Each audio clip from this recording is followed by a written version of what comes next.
Sous la bannière Autoplace Maître Mécanicien, le garage Corriveau maintient sa réputation sur le service depuis plus de 60 ans et est accrédité CAA Assistance routière. Vous avez besoin de nous, nous sommes là pour vous en tout temps. Le garage Corriveau Mariotech, 248 36 34. Donc, avec la ministre Anglade. Madame Anglade, juste me rappeler l'investissement que vous faites ici aujourd'hui à Humano Médical. On parle d'un investissement d'un peu plus de 1 million de dollars entre le ministère de l'Économie et Investissement Québec pour soutenir cette entreprise, pour soutenir Humano Médical.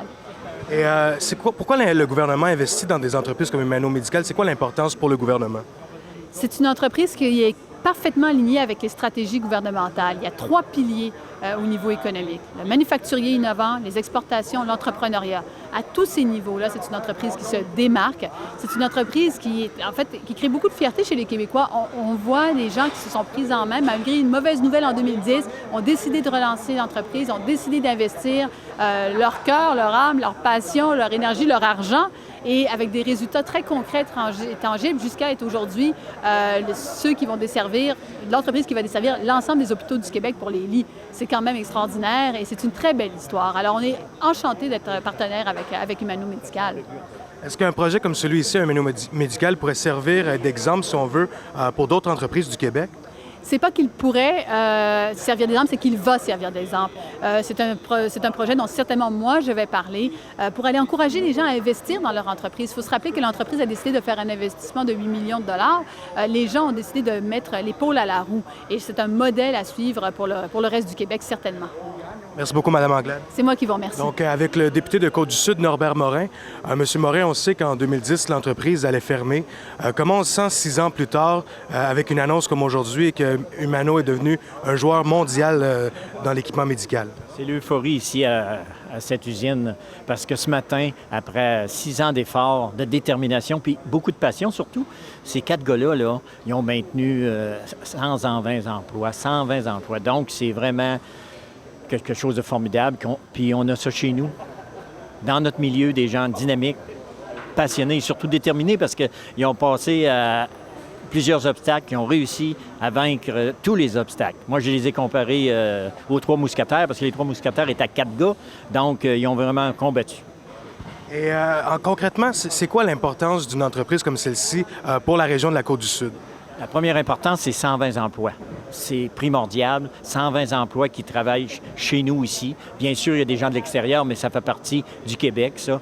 Ici, il y a de l'expertise, donc il y a du professionnalisme. Et c'est les gens de chez nous qui font que ces 4 gars-là, et aujourd'hui, Humano Médical, c'est le seul fournisseur au Québec de lits d'hôpitaux. Donc, bravo, bravo, bravo, bravo. On a parlé beaucoup aujourd'hui pendant la conférence de presse de l'implication de votre part dans le dossier. Qu'est-ce que vous avez fait concrètement pour venir en aide à Humano? Tout simplement du suivi, de l'attention, assister aux réunions. Mireille de mon bureau de député a été présent à tous les moments. Moi, au niveau de l'Assemblée nationale, parler aux personnes concernées, les ministres concernés. Donc, tout ce travail-là s'est fait ensemble. C'est pas moi, c'est pas Mireille, c'est tout le monde ensemble. C'est la meilleure façon d'y arriver, c'est qu'il faut communication, beaucoup de communication, et c'est le résultat, 120 emplois de sauvés. Et maintenant, M. Morin, vous, c'est quoi vos prochains dossiers qui s'en viennent pour vous ici dans la Côte-du-Sud? Il y a différents dossiers qui nous restent à planifier. Bien sûr, c'est résonance magnétique que je tiens beaucoup, que je veux absolument avoir. Et dans tout le comté, il y a la Maison du Kamouraska. Il y a aussi le CHSLT, le foyer d'Ouville qu'il faut penser là, à voir qu'est-ce qu'on peut faire pour les années futures parce que vraiment, c'est un dossier qui est primordial, mais qui est sur la table de travail, mais c'est à long terme. Mais quand même, on y pense et on y travaille.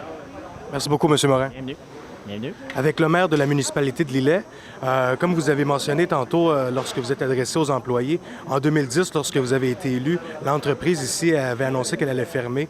Comment on se sent 6 ans plus tard de voir que Humano Médical est devenu un joueur mondial dans le monde de l'équipement médical? Voyez-vous que quand on parle de fermeture, des fois,